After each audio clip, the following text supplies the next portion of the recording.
Hello! Welcome to Pint of a Story with me, Shobit. In this podcast, we bring you pint-sized stories from indie authors such as myself that you are likely not to have read before. Links to where the stories live on the internet will be in the show notes or description, and we do encourage you to click on them and read the stories for yourself. Hope you enjoyed today's story, and if you do, please share it around and subscribe if you like.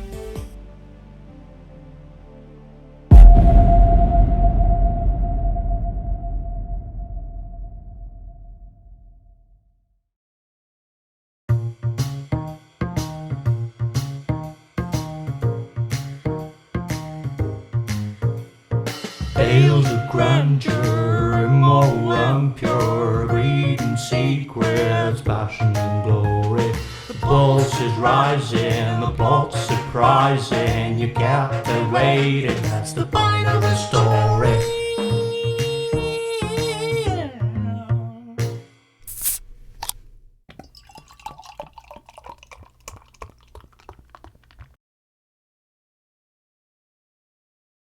That is the Pint of a Story, and this week's story is called The Red Door, written by yours truly and first published in June 2016 on showbitdebral.com. This is also the very first story that I published on this blog. Your feedback or comments really matter, so please leave some. Hope you like this one. Here goes.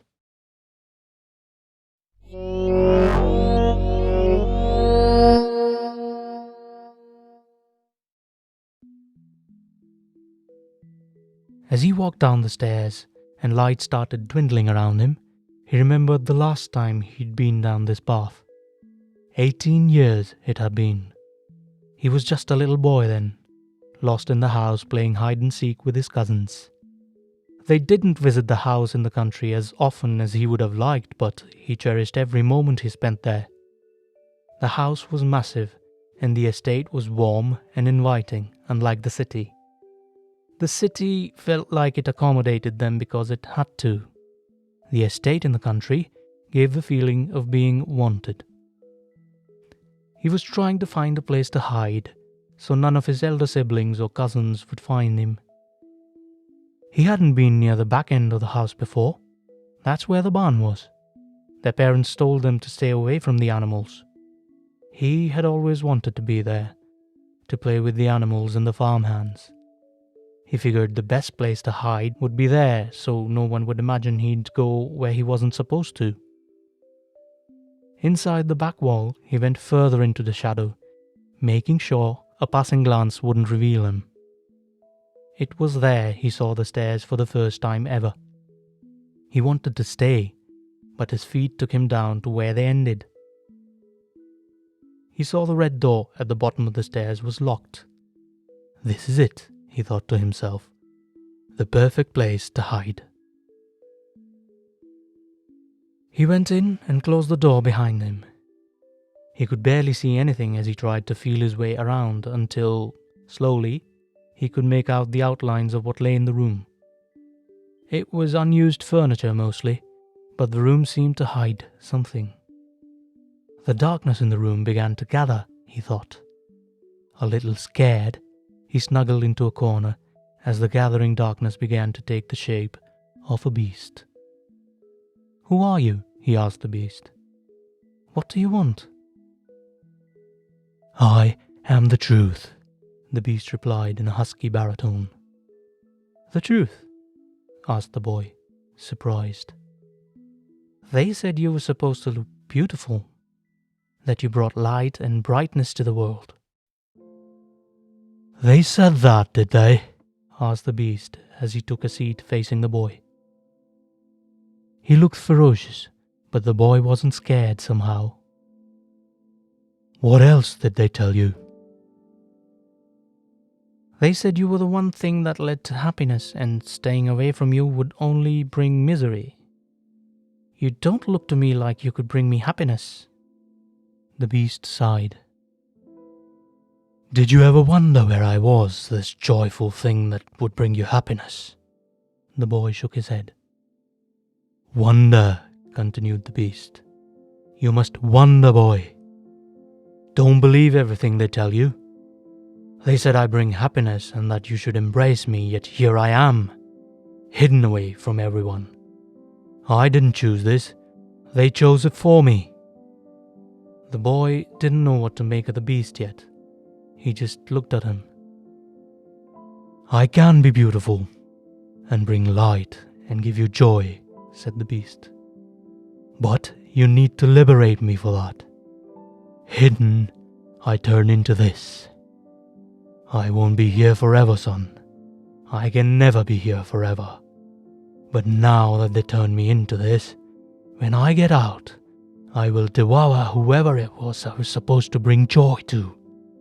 Do you understand?" "Can I liberate you?" the boy asked. "Will that bring me joy?" "It might," he replied. "But I am not your truth. There's only so much joy in my liberation for you. If I was embraced by the one I belonged to, I could have brought them joy as well." "So why didn't they?" "Fear, son. The fear of a small loss made them hide me." "So they did end up happy, only they didn't embrace you?" the boy asked. "No," he said. "They could never be happy. If they'd taken that small loss and embraced me, I'd try to bring them as much joy as I could. But they didn't, and now they're always miserable, and always in fear of me getting out. They can't destroy me, they have to keep me. But in hiding me, they will never be happy. Every passing day, they know I become stronger in here, and more vicious." "So, the secret to your happiness is to keep you free then, is it?" "To embrace me and to let the world see me. Yes." "When I grow up, I will build a tower in my house, and I'll keep you there in a glass room for all to see," said the boy. 18 years it had been. He was a respected man, successful and celebrated, but his house never had a tower. The more success he got, the more dungeons he built. Now under his house was a labyrinth of them, and he was dying out of fear every day. The red door, this was it. He knew it wouldn't be the same anymore. He knew he'd lose a lot, and he knew he'd probably curse himself at some point. But he walked up to it, and he opened the door anyway. "You can come out," he said. "I am working on a tower." Despite the knowledge of what was in store in his immediate future, he was a little boy, filled with joy once again.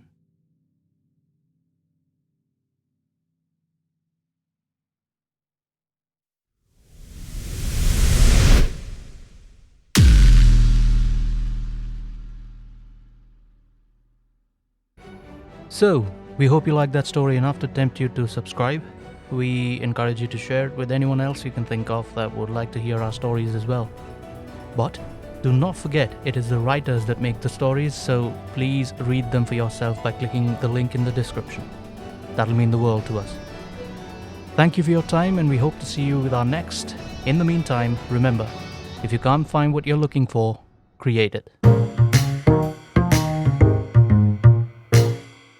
Take care.